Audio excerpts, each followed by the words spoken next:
अस्सलाम वालेकुम dear student, dear viewers, मैं हूं ज़ीशान अख्तर और आप लोग देख रहे हो मेरे यूट्यूब चैनल हटक फिज़िक्स। अच्छा, हमने एलिमेंट्स के बारे में बात किए थे, तो हम स्ट्रक्चर ऑफ एलिमेंट तक पहुंच गए थे। स्ट्रक्चर ऑफ एलिमेंट जो है वो 2 कैटेगरीज में हैं, एक जॉइंट स्ट्रक्चर हैं और एक डिस्क्रीट स्ट्रक्चर हैं। One is joint structure and second is discrete. अच्छा, joint structure, when all atoms of element are chemically bonded to each other. When all atoms of element are chemically bonded to each other are called joint structure. Elements में जितने भी atoms हैं वो सारे के सारे chemically bonded हो, तो ऐसे स्ट्रक्चर को हम जॉइंट स्ट्रक्चर कहते हैं। ठीक है, तो जॉइंट स्ट्रक्चर की कुछ प्रॉपर्टी है कि कौन सी मतलब हमने एलिमेंट्स में पढ़ा है कि एलिमेंट्स मेटल्स भी हो सकते हैं, नॉन मेटल्स भी हो सकते हैं और मेटलाइड भी हो सकते हैं। अब कौन से मेटल्स के जॉइंट स्ट्रक्चर होंगे, नॉन मेटल्स के होंगे या मेटलाइड्स के होंगे? तो सारे जितने भी मेटल्स हैं और मेटलाइड्स हैं उसकी जॉइंट स्ट्रक्चर होते हैं। जितनी भी मेटल्स और मेटलाइड्स हैं उसकी जॉइंट स्ट्रक्चर होती हैं। ठीक है, और नॉन मेटल्स में सिर्फ 3 एलिमेंट्स हैं जिसकी जॉइंट स्ट्रक्चर हैं। वो बोरान, कार्बन और सिलिकॉन, इन तीनों की जॉइंट स्ट्रक्चर हैं। हालांकि ये तीनों नॉन मेटल्स हैं लेकिन इस तीनों की जॉइंट स्ट्रक्चर हैं। ठीक है, और जॉइंट स्ट्रक्चर फिजिकली स्ट्रॉन्ग होते हैं। जैसे कि फॉर एग्जांपल ये दीवार है, इसमें जितनी भी इंड्रे हैं वो आपस में बॉन्डेड है, तो ऐसे स्ट्रक्चर को हम फिर जॉइंट स्ट्रक्चर कहते हैं। इस तरह मेटल्स और मेटलाइड्स में और इन तीन नॉन मेटल्स में जो ये तीनों हैं इसमें भी इस तरह होते हैं कि सारे एटम्स वो केमिकली बॉन्डेड होते हैं और वो जॉइंट स्ट्रक्चर बना लेते हैं। ठीक है, अब जॉइंट स्ट्रक्चर की जो मेल्टिंग और बॉइलिंग पॉइंट हैं, वो डायरेक्टली प्रोपोर्शनल हैं वैलेंस शेल इलेक्ट्रॉन को। जॉइंट स्ट्रक्चर की melting and boiling point is directly proportional to valence shell electron and inversely proportional to size. Joint structure की melting and boiling point is directly proportional to valence shell electron and inversely proportional to size. ठीक है, अब एक model MCQ है, which one have high melting and boiling point. देखो, अब हम इसे देखेंगे, लिथियम में, बेरिलियम में, बोरान है, कार्बन है। तो यहाँ पर हमने पढ़ लिया कि melting and boiling point is inversely proportional to size और directly proportional to valence electron. तो इस MCQ में ये ऑप्शन जो है इसमें कौन सा करेक्ट है, मतलब कि high melting and boiling point कौन सी हैं, किसकी हैं high melting and boiling point? ठीक है, तो इसमें देखो, कार्बन के अगर साइज़ को हम देखें, कार्बन की साइज़ स्मॉल है, जब साइज़ स्मॉल हो तो मेल्टिंग एंड बॉइलिंग पॉइंट ज़्यादा होती है। ठीक है, तो इसमें कार्बन है। ठीक है, और इस तरह इसमें देखो, लिथियम, सोडियम, पोटाशियम, रुबिडियम।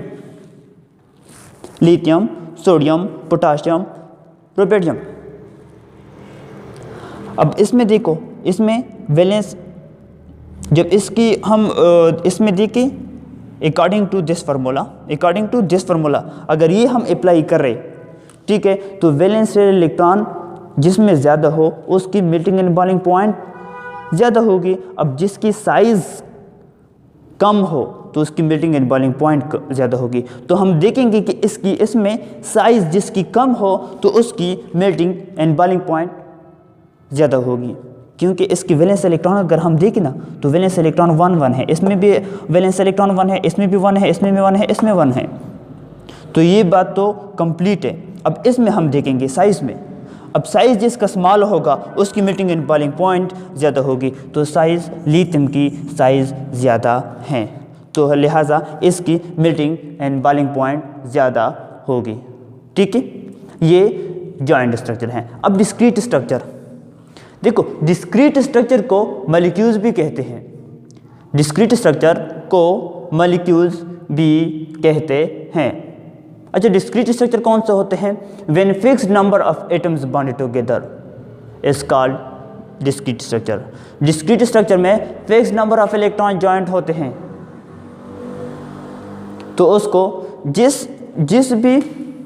जिसमें fixed number of electrons bonded हो तो उसको डिस्क्रीट स्ट्रक्चर कहते हैं। देखो, डिस्क्रीट स्ट्रक्चर में हम क्या करते हैं? Number of atoms must be mention. हम नंबर मेंशन करेंगे क्योंकि इसमें fix number of atoms bonded होते हैं, तो इस वजह से इसमें हम क्या करेंगे? इसमें नंबर ऑफ एटम्स मेंशन करेंगे, जैसे कि हाइड्रोजन H2O3 P4 S8, ये सारे देखो, ये सारे मॉलिक्यूल्स भी हैं, इसकी जॉइंट स्ट्रक्चर भी हैं, और इसमें हमने नंबर मेंशन किया है, इसमें हमने नंबर मेंशन किया है। ठीक है, तो इसकी क्या है? डिस्क्रीट स्ट्रक्चर है। जितनी भी नोबल गैसेस हैं, ऑल नोबल गैसेस, जितनी भी नोबल गैसेस हैं उसकी डिस्क्रीट स्ट्रक्चर हैं, और सारे नॉन मेटल्स, जितने भी नॉन मेटल्स हैं उसकी भी डिस्क्रीट स्ट्रक्चर हैं। एक्सेप्शन है, एक्सेप्ट कार्बन, बोरान, सिलिकॉन, वो जॉइंट स्ट्रक्चर में हमने पढ़ लिया कि कार्बन, सिलिकॉन, बोरान और सिलिकॉन इनकी जॉइंट स्ट्रक्चर हैं, हालांकि ये नॉन मेटल्स हैं। ठीक है, तो जितने भी नॉन मेटल्स हैं एक्सेप्ट कार्बन, बोरान और सिलिकॉन, एक्सेप्ट कार्बन, बोरान और सिलिकॉन, इसकी जॉइंट स्ट्रक्चर हैं। बाकी जितने भी नॉन मेटल्स हैं उनकी डिस्क्रीट स्ट्रक्चर हैं। ठीक है, अब melting and boiling point. Melting and boiling point is directly proportional to total number of electrons. Melting and boiling point is directly proportional to total number of electrons. जिसमें electron ज़्यादा होंगे उसमें उसकी melting and boiling point क्या होगी? ज़्यादा होगी। ठीक है, जिसमें इलेक्ट्रॉन ज़्यादा होंगे उसकी मेल्टिंग एंड बॉइलिंग पॉइंट ज़्यादा होगी। ठीक है, अब देखें, हम देखते हैं किसकी? Helium, neon, argon, krypton. इसमें टोटल नंबर ऑफ इलेक्ट्रॉन्स किस में ज़्यादा हैं? तो total number of electrons krypton में ज़्यादा हैं। Total number of electron krypton में ज़्यादा हैं। अब इसमें हम देखते हैं, देखो, hydrogen molecule, nitrogen molecule, oxygen और फ्लोरीन मॉलिक्यूल। तो इसमें फ्लोरीन के total number of electron fluorine में ज़्यादा हैं। ठीक है, और इसमें हम देखते हैं फ्लोरीन, क्लोरीन, ब्रोमीन, आयोडीन। तो इसमें अगर हम देखें तो आयोडीन में टोटल नंबर ऑफ इलेक्ट्रॉन ज़्यादा हैं। और अब अगर इसमें देखें ऑक्सीजन और फास्फोरस, सल्फ़र, तो इसमें सल्फ़र मॉलिक्यूल्स के टोटल नंबर ऑफ इलेक्ट्रॉन ज़्यादा हैं, तो इस वजह से इसकी मेल्टिंग एंड बॉइलिंग पॉइंट क्या होगी? ज़्यादा होगी। ठीक है, तो ये डिस्क्रीट स्ट्रक्चर हो गया। ये सारा कंसेप्ट था स्ट्रक्चर ऑफ एलिमेंट के। आगे हम पढ़ रहे हैं रिलेटिव रिएक्टिविटी ऑफ एलिमेंट। ये हमने स्ट्रक्चर पढ़ लिया, अब रिलेटिव रिएक्टिविटी ऑफ एलिमेंट पढ़ते हैं। अच्छा, मेटल्स की रिएक्टिविटी को हम कंपेयर करेंगे मेटल्स की रिएक्टिविटी के साथ। मेटल्स की रिएक्टिविटी को हम कंपेयर करेंगे मेटल्स के रिएक्टिविटी के साथ, और नॉन मेटल्स की रिएक्टिविटी को हम कंपेयर करेंगे नॉन मेटल्स के साथ। नॉन मेटल्स के रिएक्टिविटी को हम नॉन मेटल्स के साथ कंपेयर करेंगे। ठीक है, अब मेटल्स में जो भी एलिमेंट्स ईजिली इलेक्ट्रॉन लॉस करता हो, मेटल्स में जो भी एलिमेंट्स ईजिली इलेक्ट्रॉन लॉस करता हो तो उसकी रिएक्टिविटी ज़्यादा होगी। मेटल्स में जो भी एलिमेंट्स ईजिली इलेक्ट्रॉन लॉस करता हो तो उसकी रिएक्टिविटी ज़्यादा होगी। ठीक है, और नॉन मेटल्स में जो भी इलेक्ट्रॉन ईजिली गेन कर, जो भी एलिमेंट्स ईजिली इलेक्ट्रॉन गेन करता हो तो उसकी रिएक्टिविटी ज़्यादा होगी। ठीक है, अच्छा, रिएक्टिविटी, हम मेटल्स में रिएक्टिविटी देखते हैं, हम मेटल्स में रिएक्टिविटी को देखते हैं। Reactivity equal to size by valence shell electron for metals, ये मेटल्स के लिए है। ठीक है, मेटल्स में reactivity equal to size by valence shell electron, जिसकी साइज ज़्यादा होगी उसकी रिएक्टिविटी ज़्यादा होगी। जिसकी वैलेंस शेल इलेक्ट्रॉन कम होंगे उसकी रिएक्टिविटी ज़्यादा होगी। जिसकी वैलेंस शेल इलेक्ट्रॉन कम होंगे उसकी रिएक्टिविटी ज़्यादा होगी। अब एक मॉडल एमसीक्यू है, more reactivity of the following, more reactivity of the following. Number 1 sodium, magnesium, aluminium. Sodium, magnesium, aluminium, इसमें किसकी रिएक्टिविटी ज़्यादा है? तो इसमें अगर हम रिएक्टिविटी को देखें तो सोडियम की ज़्यादा है ना, इसमें रिएक्टिविटी सोडियम की ज़्यादा है अगर इस फार्मूले के मुताबिक हम देख ले। ठीक है, अब इसमें more reactivity of the following, lithium, sodium, potassium, lithium, sodium, potassium. अगर इसमें हम देख ले तो इसमें पोटाशियम की ज़्यादा है, तो इसमें पोटाशियम की ज़्यादा है। ठीक है, तो ये अब फॉर नॉन मेटल्स के लिए reactivity equal to valence shell electron by size, valence shell electron by size. जिसकी साइज़ कम हो उसकी रिएक्टिविटी ज़्यादा होगी, जिसकी साइज़ कम हो उसकी रिएक्टिविटी ज़्यादा होगी। देखो अब इसमें अगर हम देखें फ्लोरीन, क्लोरीन, ब्रोमीन, आयोडीन, इसमें वैलेंस शेल इलेक्ट्रॉन देखें तो सेम है और साइज़ जिसका कम हो उसकी रिएक्टिविटी ज़्यादा हो, क्योंकि एमसीक्यूज में हमसे पूछा गया है कि मोर रिएक्टिविटी, तो more reactivity fluorine is more reactive, fluorine is more reactive. ठीक है, तो ये नॉन मेटल्स की रिएक्टिविटी हो गया और वो मेटल्स की रिएक्टिविटी हो गया। अच्छा, कंपाउंड किसे कहते हैं? When different element combine together, when different element combine together chemically with each other is called compound. जब डिफरेंट एलिमेंट केमिकली कंबाइन हो जाए तो वो कंपाउंड बना देते हैं। When different element chemically combine, when different element combine together chemically with each other is called compound. तो वो क्या कहते हैं? कंपाउंड। अब कंपाउंड दो टाइप्स के होते हैं, एक आयनिक कंपाउंड होते हैं और एक कोवेलेंट कंपाउंड होते हैं। एक आयनिक कंपाउंड और एक covalent compound, one is ionic another is covalent. अच्छा, आयनिक कंपाउंड किसे कहते हैं?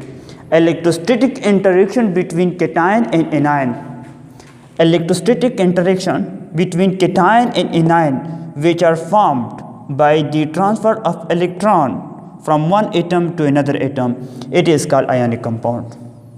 वो इलेक्ट्रोस्टैटिक इंटरेक्शन जो कैटायन और एनायन के दरमियान हो और वो कैटायन और एनायन किससे बने हो?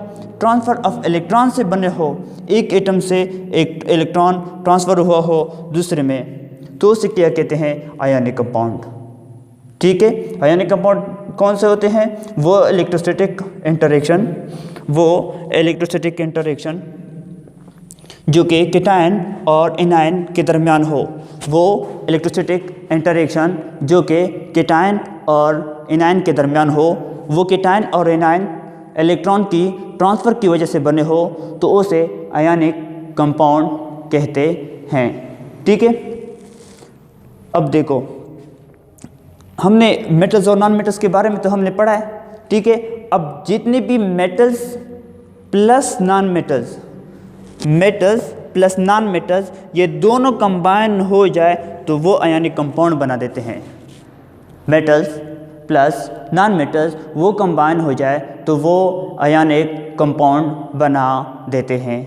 ठीक है, फॉर एग्जांपल देखो कैल्शियम, कार्बन, ऑक्सीजन, तो कैल्शियम मेटल हैं, कार्बन और ऑक्सीजन नॉन मेटल्स हैं, तो मेटल और नॉन मेटल आपस में कंबाइन हुए हैं और आयनिक कंपाउंड बनाया है। ठीक है, इस तरह देखो potassium, nitrogen, oxygen, potassium metal है, नाइट्रोजन, ऑक्सीजन ये नॉन मेटल्स हैं, तो आपस में कंबाइन हुए हैं तो आयनिक कंपाउंड बनाया है। ठीक है, तो आयनिक कंपाउंड कौन बना देते हैं? Metals plus non metals, metals plus non metals combine हो जाते हैं तो आयनिक कंपाउंड बना लेते हैं। ठीक है, next, all ionic compound have joint structure. जितने भी आयोनिक कंपाउंड हैं, जितने भी आयोनिक कंपाउंड हैं उसके जॉइंट स्ट्रक्चर होते हैं, क्योंकि जॉइंट स्ट्रक्चर हमने पढ़ा है। तो जितने भी आयोनिक कंपाउंड हैं उसकी जॉइंट स्ट्रक्चर होते हैं।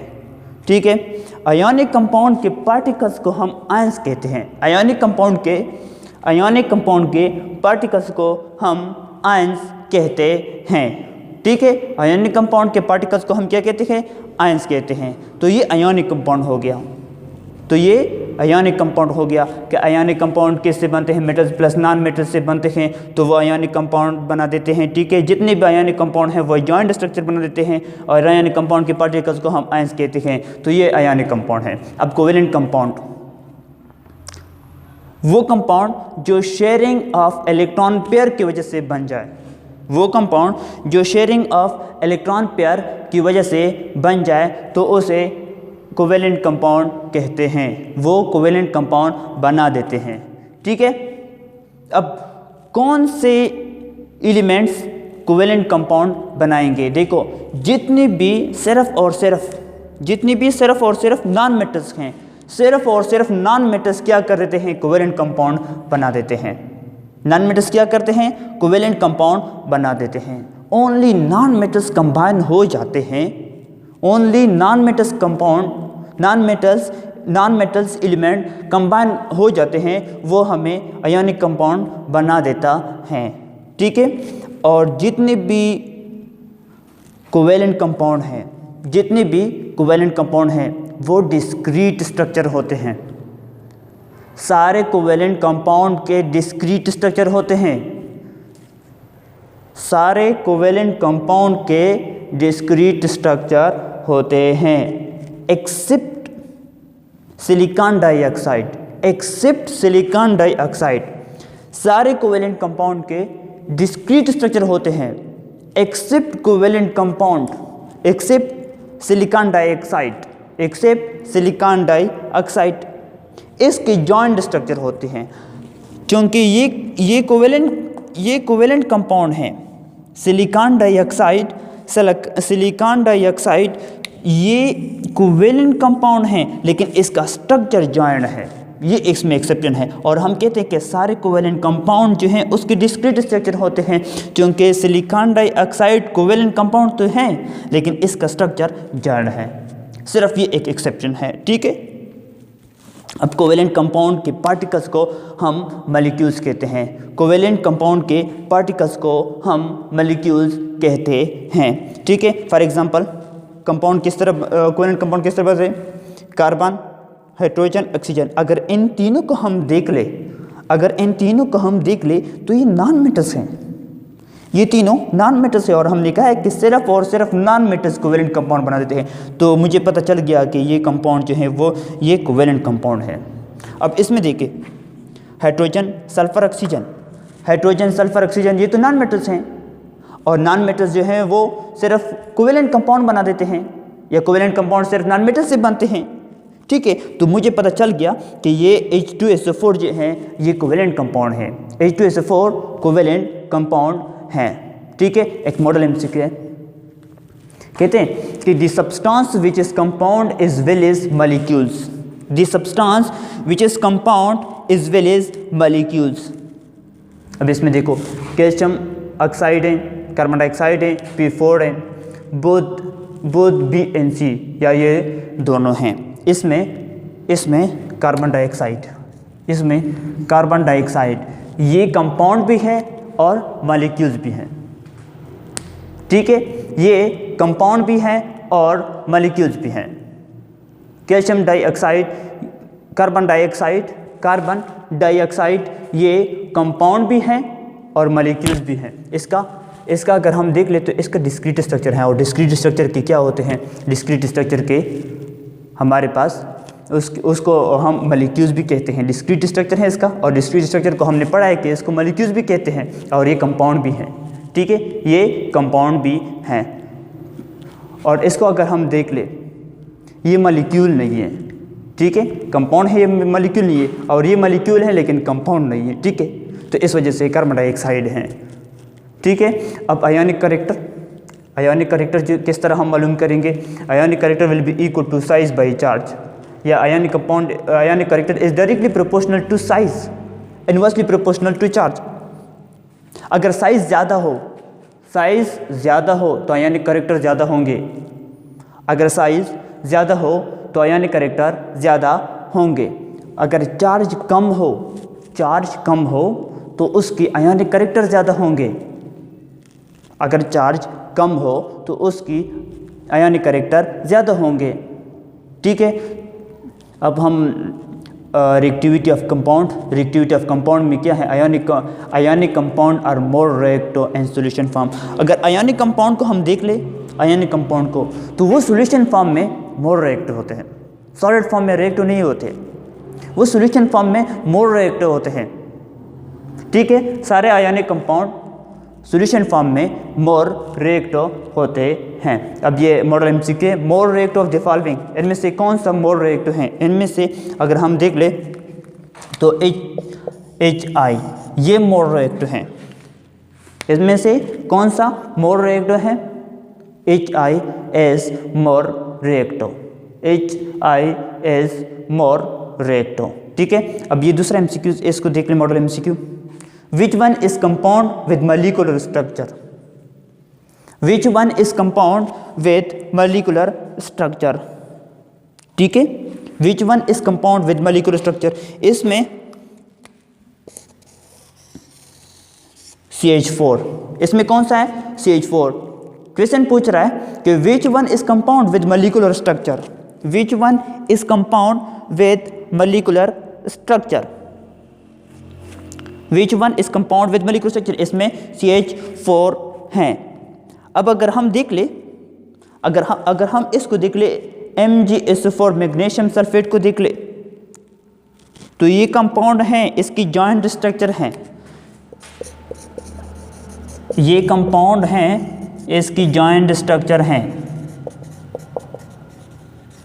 मैग्नीशियम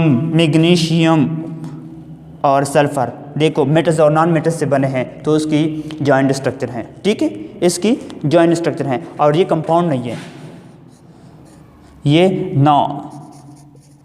कंपाउंड, ये कंपाउंड नहीं, ये मॉलिक्यूल है। ठीक है, ये मॉलिक्यूल है, तो हमारे पास CH4 हो गया। तो CH4 ऐसा कंपाउंड है जिसकी मॉलिक्यूलर स्ट्रक्चर है, CH4 ऐसा कंपाउंड है जिसकी मॉलिक्यूलर स्ट्रक्चर हैं। ठीक है, अच्छा, तो ये सारा कंसेप्ट हो गया। हमने जो स्टार्ट किया था, सबसे केमिस्ट्री के डिफिनीशन से हमने ये स्टार्ट किया था, और लास्ट तक हम आ गए। इंशाल्लाह आगे हम केमिस्ट्री को, फर्स्ट ईयर केमिस्ट्री को स्टार्ट करेंगे और सेकेंड ईयर केमिस्ट्री को स्टार्ट करेंगे। ये कंसेप्चुअल केमिस्ट्री था जो हमने वो चैप्टर के स्टार्ट से पढ़ लिया। अब इसके बाद हम क्या करेंगे? चैप्टर वाइज जाएंगे, इसके बाद हम एक एक चैप्टर को स्टार्ट करेंगे। ठीक है, तो ये ज़रूरी था इस वजह से।